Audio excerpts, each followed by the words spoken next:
My name is Jon Maddog Hall, and I'm the Executive Director of Linux International.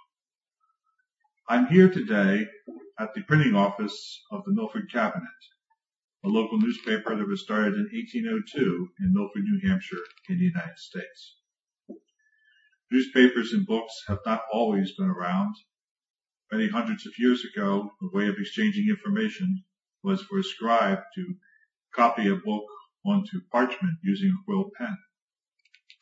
The cost of exchange of information was so high that not many people knew how to read and write. A common person coming to a town would look for a store with a sign in the shape of a boot for a cobbler, or a sign in the shape of a horse for a livery stable.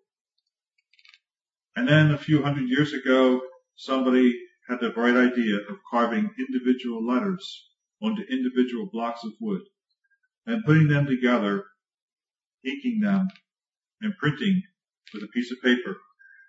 And the concept of the movable type printing press came into being. And instantly, the cost of communications dropped so that people could buy books and transfer information around the world at a fraction of the cost that it used to be. This brought about the age of enlightenment for people. The people would then read and write and exchange ideas freely.